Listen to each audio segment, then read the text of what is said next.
प्रणाम प्रभु। कल्याण हो हनुमान।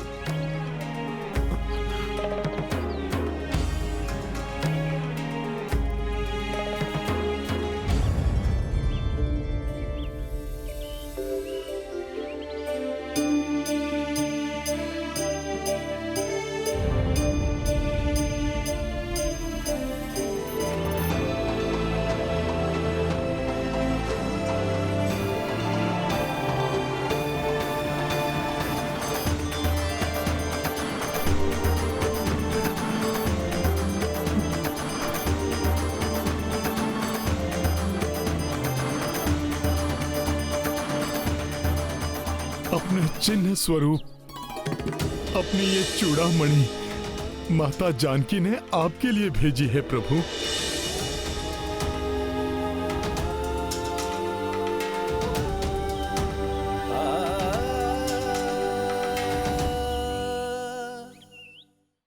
जानकी का स्मरण कर मेरा गला रुंध रहा है, नेत्र अश्रुओं से भर जाते हैं। भ्राता लक्ष्मण, तुम ही इसे देखकर पहचानो, क्या ये तुम्हारी भाभी मां की चूड़ामणि है?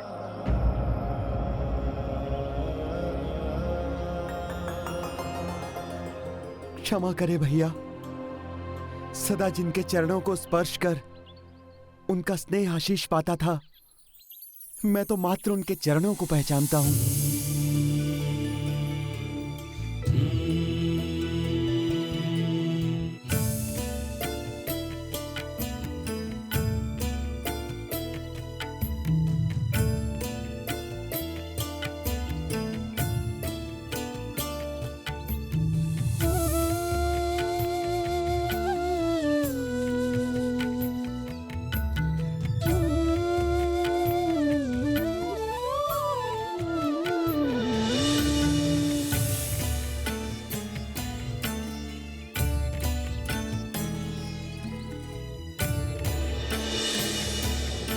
सीते,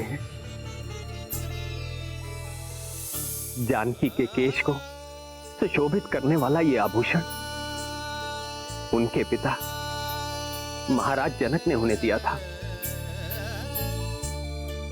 माता ने बड़े स्नेह से इससे उनके केश बांधे थे। जानकी के अनुपम सौंदर्य को और प्रखर करने वाली ये चूड़ामणि देखकर ऐसा प्रतीत हुआ कि मेरी जानकी मेरे सामने खड़ी है।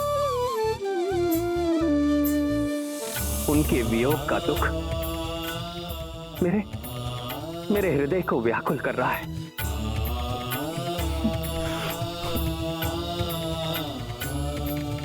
हनुमान, बताओ, कुछ और भी बताया मेरी जानकी ने तुम्हें? हाँ प्रभु, माता ने उस घटना का भी वर्णन किया जब आप निद्रा मग्न थे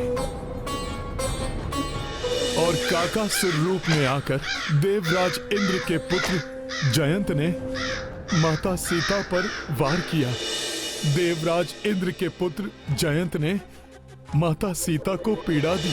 तब आप प्रभु इतने कुपित हुए कि उसको दंडित करने के लिए आपने उस पर ब्रह्मास्त्र का वार किया।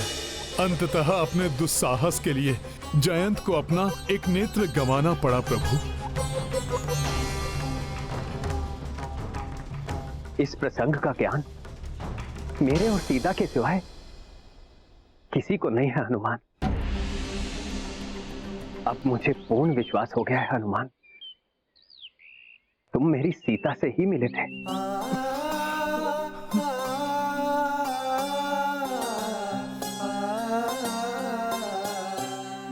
मेरे इस व्यथित हृदय को अपने वचनों से शीतलता प्रदान करो हनुमान।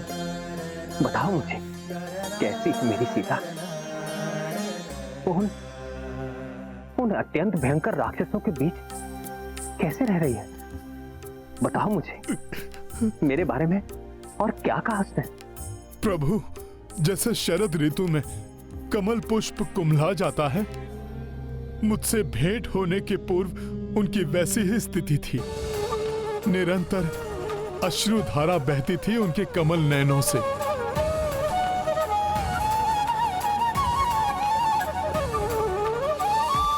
आपके विरह व्यथा से पीड़ित उस दुष्ट राक्षस दशानन और उसकी राक्षसियों के वचनों से प्रताड़ित वो तो अपने प्राण देना चाहते थे प्रभु, परंतु मैंने जब उनसे भेंट की और उन्हें आपकी स्तुति गाकर सुनाई, आपकी मुद्रिका देकर उन्हें आपका संदेश दिया, तब प्रभु आपकी कृपा से मैं उनमें आशा, विश्वास और उत्साह जागृत करने में सफल रहा प्रभु।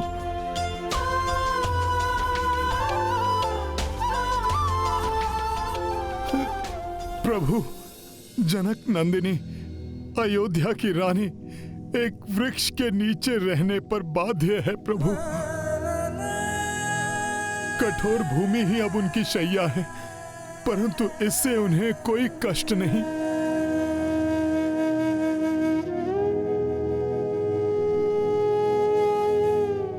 वो दुष्ट राक्षस दशानन बारंबार आकर उन्हें धमकाता है, परंतु इन सब से भी माता को कोई कष्ट नहीं है प्रभु। उन्हें तो मात्र एक ही कष्ट है, आपसे वियोग का कष्ट प्रभु।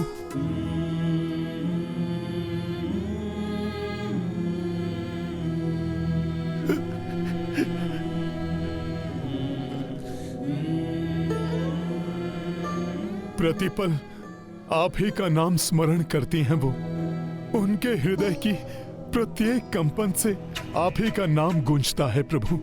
हर श्वास आप ही को पुकारती है प्रभु। उनके मुख पर केवल राम है, मन में राम है प्रभु।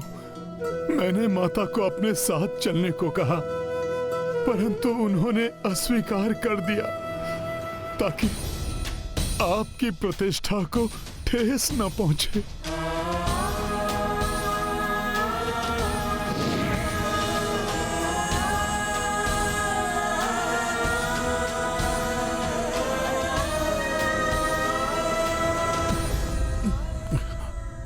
जब आप स्वयं उस पापी का अंत करेंगे, तभी वो अपनी मुक्ति स्वीकार करेंगी प्रभु। उन्होंने आपके लिए एक संदेश भी भेजा है प्रभु।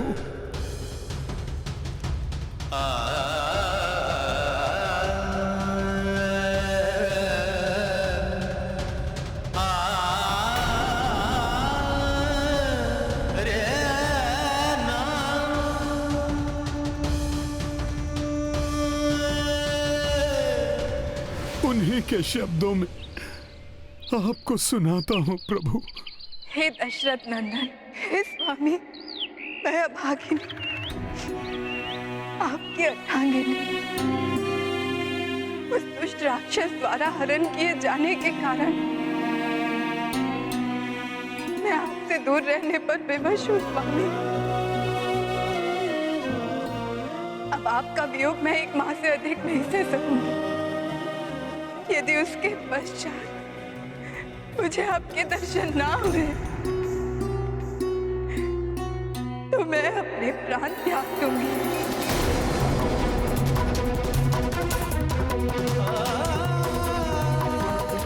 हे नाथ, हे प्रियतम, उसके पूर्व यहाँ आकर मुझे यहाँ से मुक्त करा कर ले जाइए।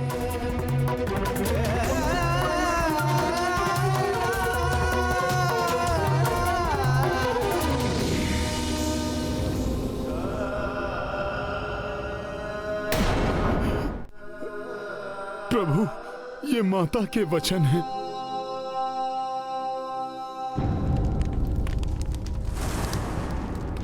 लंका में शक्ति और सामर्थ्य की कोई कमी नहीं। विश्वकर्मा को हम लंका का पुनर्निर्माण करने के लिए विवश कर सकते हैं।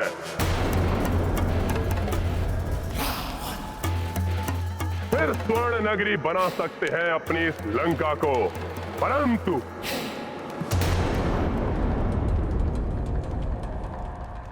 क्या इतने दयालु हैं हम? जो दुष्ट वानर के अपराधों को भूलकर क्षमा कर दे उसे। यदि क्षमा कर दिया तो क्या समझेगा यह संसार हमें, दयालु या भीरू? इतिहास हमें कर्मठ राक्षस बुलाएगा या लाचार राक्षस? बताइए, क्या करें हम? अपने स्वाभिमान की रक्षा करें या टेक दें घुटने उस वनवासी नर और उसके सेवक उस दुष्ट वानर के सामने?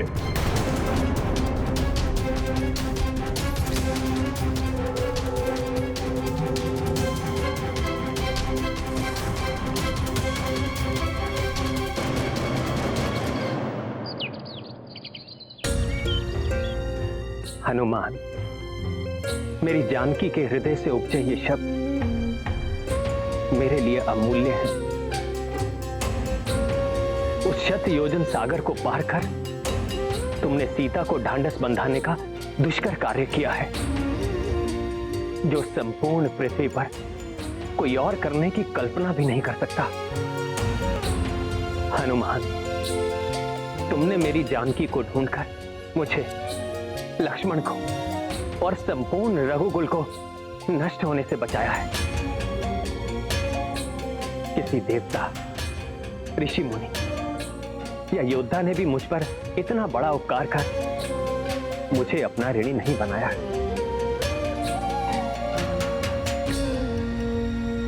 हनुमान, परंतु मैं एक वनवासी तुम्हें कुछ भी देने में असमर्थ हूं,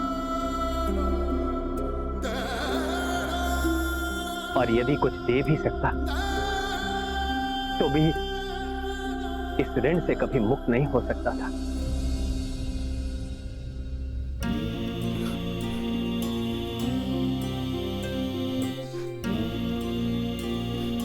प्रभु, आपकी सेवा तो आपके इस सेवक का धर्म है। मैंने जो कुछ भी किया आपकी कृपा से ही किया प्रभु।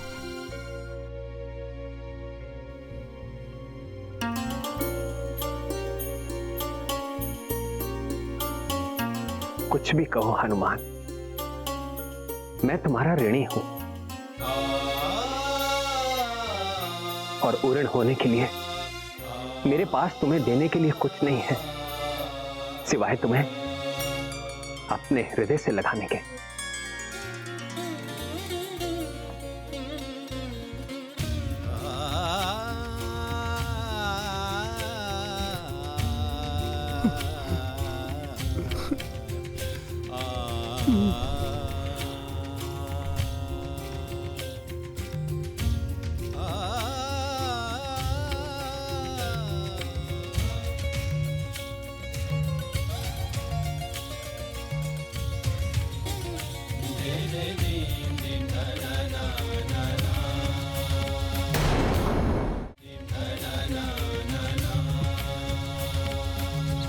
आपने मुझे धन्य कर दिया प्रभु। अपने हृदय से लगाकर मुझे परमानंद दे दिया। अब मेरी एक ही इच्छा शेष है प्रभु, माता सीता के साथ आपके दर्शन का सुख प्राप्त करूं प्रभु।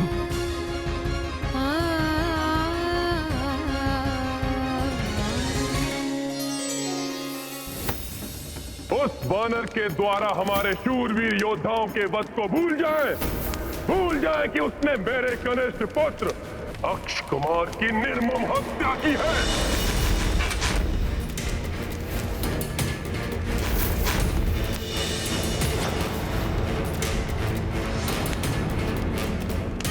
क्या उसे उचित दंड नहीं देना चाहिए हमें? बोलिए।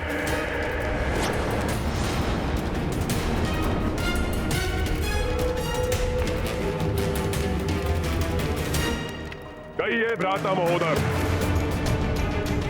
भ्राता महाप्रस्थ, भूल जाए उस वनवासी नर के अपराध को, भूल जाए खरदूषण, मारीच, सुबाहु जैसे राक्षस योद्धाओं के वध को, ताड़का जैसी भयंकर तेजस्विनी राक्षसी का संहार भूल जाए।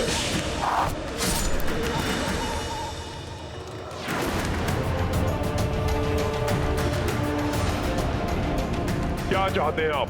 गिड़गिड़ाते हुए उस वनवासी के पास जाएं, लौटा दे सीता उसे, क्षमा मांग ले उससे, या महाराज,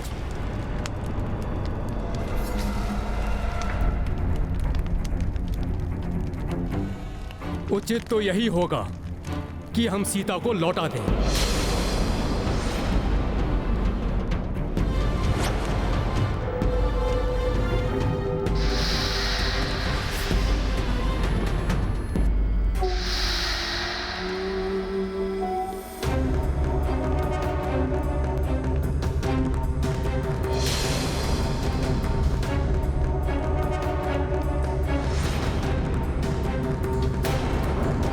तो तुम्हारे अनुसार ये उचित है?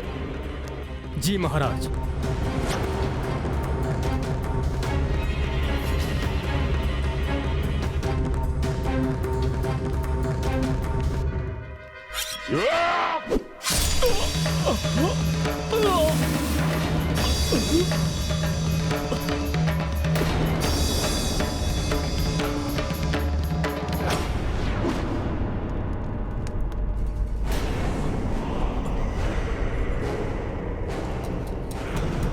कुछ नहीं हुआ मुझे,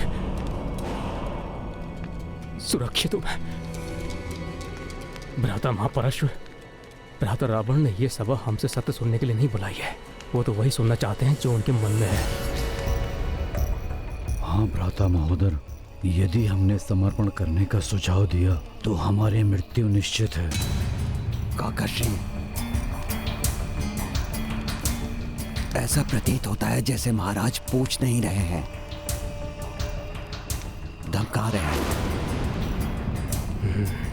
जिससे कोई उनके विपरीत जाने की चेष्टा ना कर सके। ठीक कह रहे हो पुत्र निकुंभ। यदि कोई और विचार मन में आए तो उसे दबा लेना, अन्यथा परिणाम तुम जानते हो।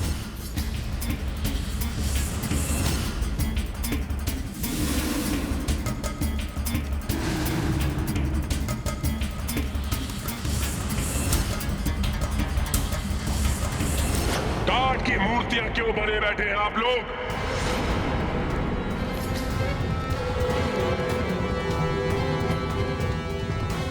सांप सूंघ गया क्या? लंका के अपराजय महायोद्धाओं को लालायत है मेरे कान आपका उत्तर सुनने के लिए।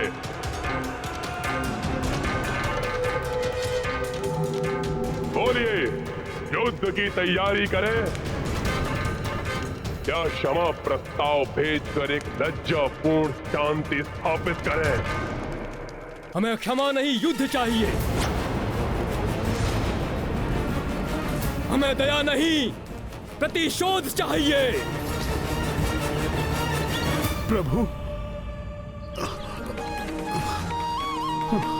अब युद्ध ही एकमात्र विकल्प है प्रभु। मेरे समझाने पर उस अहंकारी ने मेरे ही पूंछ में अग्नि लगवा दी और उसी अग्नि से हनुमान ने लंका दहन कर दी। उसके महान योद्धाओं का भी संहार हनुमान जी ने किया।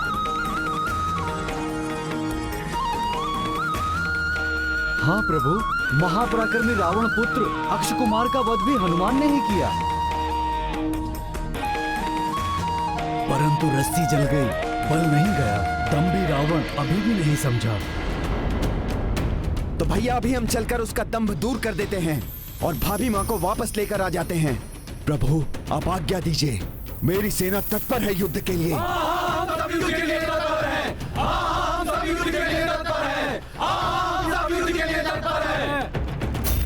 भ्राताश्री, आदेश दीजिए भ्राताश्री।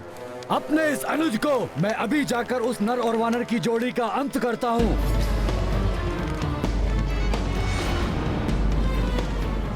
वो हमारे शत्रु हैं, उनका अंत होना अनिवार्य है। आप आदेश ना भी दे महाराज तो भी मैं उनका संहार करूंगा। उन निकृष्ट राक्षसों से युद्ध कर माता सीता को लंका से मुक्त कराने के लिए हनुमान भी तत्पर है प्रभु।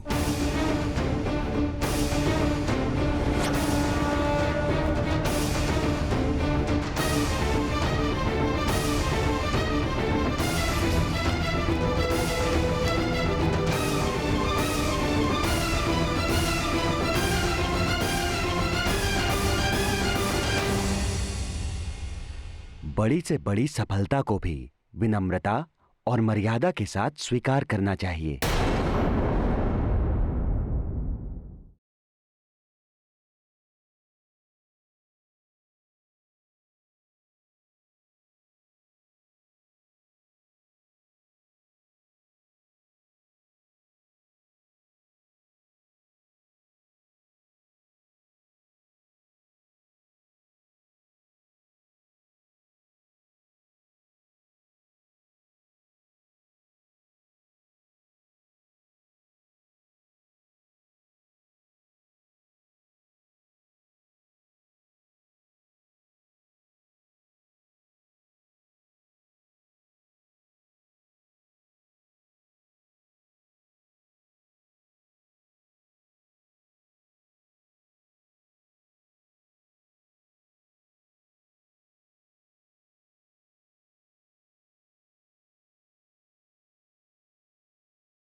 ये कोलाहल कैसा?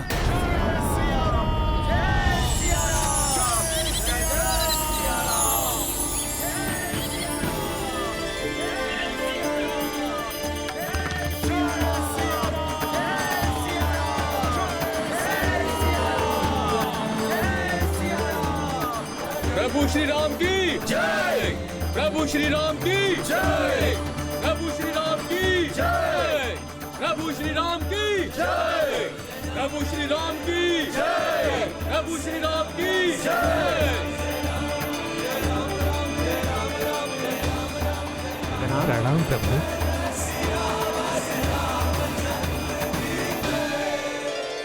प्रभु श्री राम, महाराज सुग्रीव, माता सीता लंका में ही हैं। हमने उन्हें ढूंढ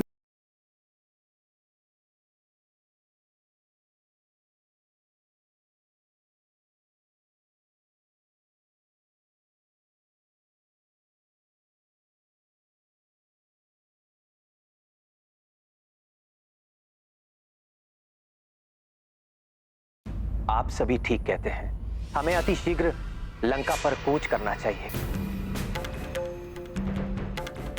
क्योंकि सीता ने संदेशा भिजवाया है कि वो 1 माह से अधिक जीवित नहीं रह पाएगी, और उसके बिना अब मेरा जीवित रहना भी कठिन होगा।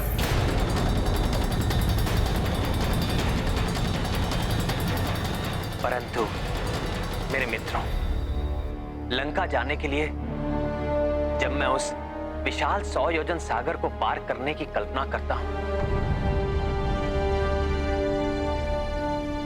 तो मेरा उत्साह क्षीण पड़ जाता है।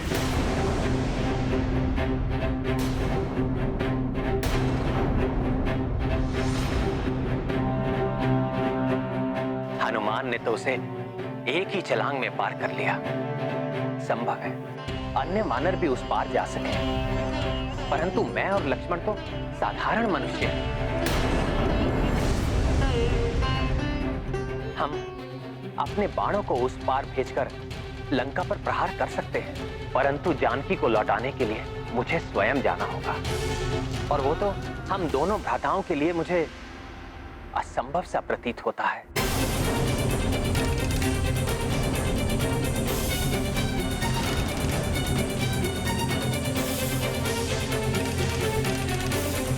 हे प्रभु, आप आशा के सागर हैं। आपको निराशा शोभा नहीं देती। जब मैंने अपनी समस्त आशाएं त्याग दी थी, तब आपने मेरा उद्धार किया था। अब भी हम सब मिलकर कोई उपाय अवश्य ढूंढ लेंगे। कैसा उपाय महाराज सुग्रीव? हम दोनों उड़ नहीं सकते, हनुमान के समान छलांग नहीं लगा सकते। सागर में विचरण करने वाले भयंकर जीवों के भय से हम तैरकर या नौका में भी नहीं जा सकते। और हमारी समस्त सेना के लिए सागर पार करना अत्यंत कठिन होगा। और हम दोनों भ्राता,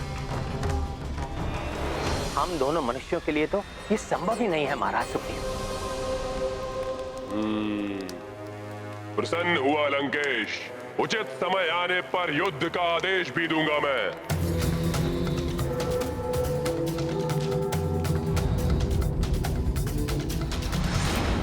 तो क्या मैं मान लूं कि आप सभी का समर्थन मुझे प्राप्त है? कोई ऐसा तो नहीं इस सभा में जिसे मेरे निर्णय पर संदेह हो? नहीं महाराज, कोई संदेह नहीं। युद्ध के लिए विजय अवश्य हमारी होगी। चाहिए हमें। महाराज रावण की जय। लंकेश रावण की जय। महाराज रावण की जय।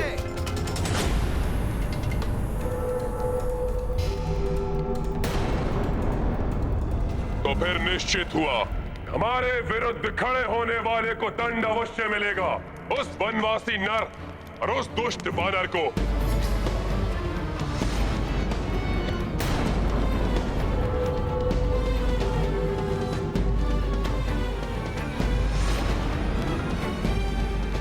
क्षमा कीजिए महाराज, युद्ध से पूर्व एक बार पुनः विचार कर लें। प्रथम अपराध किसका था?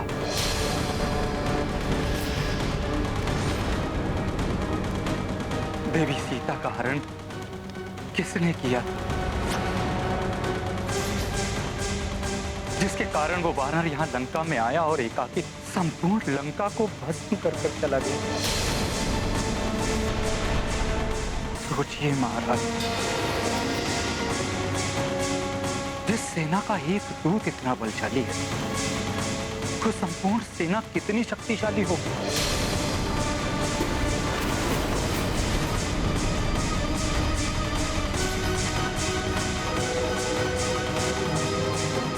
जिस एक रामदूत में इतना समर्थ है, उन प्रभु श्री राम की कितनी अपार समर्थता होगी।